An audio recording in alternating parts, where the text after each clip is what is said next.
back to your English class. So now, as promised, we are going to discuss the remaining prepositions today. So basically we are going to deal with location prepositions and time prepositions today. And I'm also going to share with you the conditions where we are not going to use prepositions. Okay. So now let us start with location prepositions first. The prepositions of location at, in, on and abroad are a bit more complicated than basic position prepositions, right? Location prepositions are associated with specific types of locations which must be memorized. So as I told you in the previous slides also, that when it comes to preposition, it's all about learning, remembering and practicing, right? Sometimes the location prepositions are logical. For example, in a house makes sense because you are physically standing inside the house. Other location prepositions are less logical. For example, on a bus means inside the bus rather than standing on top of the bus, right? So let us talk about, I have made a slide where we are going to use the list of location prepositions and the type of location they are associated with. Now, position and locations. So at, it tells us about specific locations, addresses, companies, stores, events, parties, desks and counters. Okay, and in enclosed spaces, buildings, organizations, regions, water, deserts, mountain ranges, forests, cities, countries, continents, the sky, space, cars, groups of people and little boats. On is used like for surface, roads, corners, shores, single mountains, island, planets, public transport, bikes, big boats, stairs, balconies and walkways. Aboard is boats, planes and trains, right? Now, to help you understand the types of location listed above, here are some real life examples of at, in and on to get you started. Okay, so if you are going to see the examples that I have added here in the next slides, it will be easy for you to know how to use these prepositions. This is a discussion of aboard further down the page. Now, at work, at home, at the bank, at the beach, or in class, in college, in the hospital, in my car, in a taxi, in a piano, okay, and on the floor, on the ground, on the freeway, on the lawn, right? This is how you can use at, in, on. Now, at school versus in school. It is important to remember that each preposition expresses an idea. Like, for example, at expresses the idea of being at a specific location, whereas in expresses the idea of being in an institution. For example, at school and in school have two very different meanings. Take a look at the examples below to understand the difference. First is Tom wasn't at home, he was at school. So that was the location. Okay, that was the location where he was at that time. Now Fred doesn't have a job yet because he is still in school, enrolled in the institution of school, right? Now, on a street versus in the street, again, different prepositions have different meanings. On is generally used for street locations or main street, whereas in is used to talk about standing in the middle of the street. Next example is my house was on Delaney Street at the location. Okay, it is talking about the location, and the car almost hit him because he was in the street. It means he was standing in the middle of the street, right? Now, at the beach or on the beach. As described above, you must remember the meanings of the prepositions. At the beach is referring to the location. On the beach suggests the idea of being on the shore or standing on the sand. For example, Sarah wasn't at school, she was at the beach or at that location. Lisa wasn't in the ocean when she saw the shark. Luckily, she was on the beach, so she was on the sand. So thank God that she is saved from the shark, right? Now, in water or on water. So once again, the difference depends on the meaning of the preposition. When you are in water, you are swimming in the water.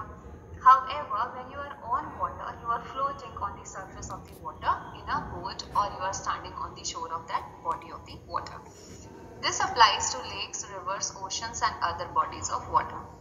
We were in the sea all day. Okay, we were swimming in the sea all day. We were on the sea, it means that they were on the boat, on the surface, okay, of the water. I have a beautiful house in the sea means on the shore. Of course, not a floating house in the sea. In a boat versus on a boat versus a boat or a boat. The word boat is a little more complicated when English speakers are in small boats. They feel that they are inside something like a car, so they use preposition in. On large boats or ships, it feels more like public transportation, right? And they prefer to use the word on rather than in. The preposition aboard is usually used in more formal language with large passengers vehicles such as planes. So, trains and ships and is often used to emphasize the moment you first step onto the vehicle. It is most commonly heard in expressions welcome aboard, right? You might have heard that when you have, boarded a flight to somewhere. Jane was in a rowboat when she saw the whale, okay, or small boat. Rowboat means small boat that we row, right, to move forward. Natalie was on a cruise ship when she saw the whale. It was a big boat. Cruise we all have seen. When everyone was aboard the ship, we departed. So it is more formal, right? Now, let us start with time prepositions. There are two types of, time prepositions in English. First, we will take a look at the basic time preposition, that is at, in and on. And secondly, we will cover the functional time prepositions after, before, by, during, for, from, in, to, and until, or till. Now, the preposition at, in, and on are associated with specific time categories which must be memorized. So you have to learn that. For example, we say at 5 p.m. on Sunday in June because English speakers use at with clock times, on with days, and in with months. Study the categories in the example below. Here you can see at clock times, exact times of the day, night, holiday, and periods. In months, years, morning, afternoon, evening, seasons, centuries, or eras.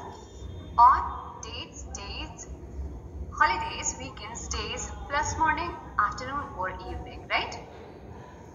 Now, to help you understand the time categories listed above, in the previous slide actually, not above, here are a few real life examples of at, in, and on to get you started.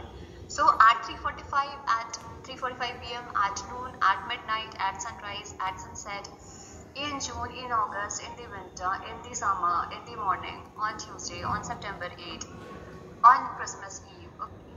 Now try to understand this on Christmas Eve versus at Christmas. On Christmas versus at Christmas. So here you can see that both on and at are used with holidays, but the meaning is different. On is used with specific days and at is used with holiday periods. For this reason, on Christmas means on Christmas Day, like December 25th, whereas at Christmas means during the Christmas season, late December, right? There is a similar distinction with longer holidays including Easter, Hanukkah, the New Year, Thanksgiving weekend, Chinese New Year, etc. Now try to understand this with examples. On Christmas, we always eat dinner at my grandparents' house. So we are talking about 25th December, that's Christmas Day. And next is, I love all the decorations at Christmas. Okay, so it is Christmas. Now, when do we use no preposition at all? Okay, with tomorrow, yesterday, next, and last. So we do not use on with the words tomorrow or yesterday. Similarly, do not use at, in, or on with any of the expressions listed above when they follow the words next or last, right? I went to the movies on yesterday, it would be wrong. I went to the movies yesterday, would be correct. I went to the movies on last Tuesday, it is not correct, right? And I went to the movies last Tuesday, it is correct. I graduated from college in last August, it is not correct. And I graduated from college last August is correct. Now see functional time prepositions. The following time prepositions have a more functional usage and show how to, or more events relate to each other in time. Like for example, Lisa jogs before dinner means Lisa jogs first and eats dinner second. Now these time prepositions can be hard to translate and are best learned through conversation. Now, preposition before and the use is earlier than. It is used, the meaning of before means earlier than. So before work, Tony eats breakfast. From and to, start time, and then it talks about the end time. Like Tony works from 9 a.m. to 5 p.m. So this way you can read the remaining prepositions yourself and understand, because I have given you examples as well, right? Now, to versus until versus till. Try to understand how you use to or until or till. Both to and until express similar ideas, but there is a difference in usage between the two words. To is a preposition and it must be followed by a noun, right? Most frequently a clock time such as 3:45. Until is both a preposition and an adverb, which means it is more flexible. Until can be followed by any time, noun, or even an entire clause. If you are confused, you can use until and that will always be right. Till is a short, less formal version of until, and till also, it is also written as till, right? It's more common in spoken English, songs and poetry. A few examples are Jane stayed from 3:30 to 5:30. Jane stayed from 3:30 until 5:30. Jane stayed until the end. Jane stayed till the end. Jane stayed until every person in the room had left. And Jane stayed till every person in the room had. Now see, here is a huge list of prepositions. So I have tried to cover most of the prepositions here, almost all I guess. So you just go through all. Okay.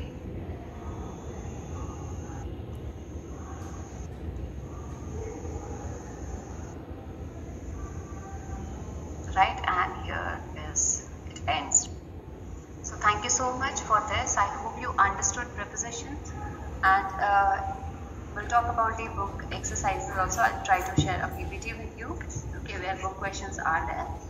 So if you feel that you have any doubt even after learning all these things, then you please get back to me. Let me know about that on my WhatsApp. Right? Thank you so much. Bye.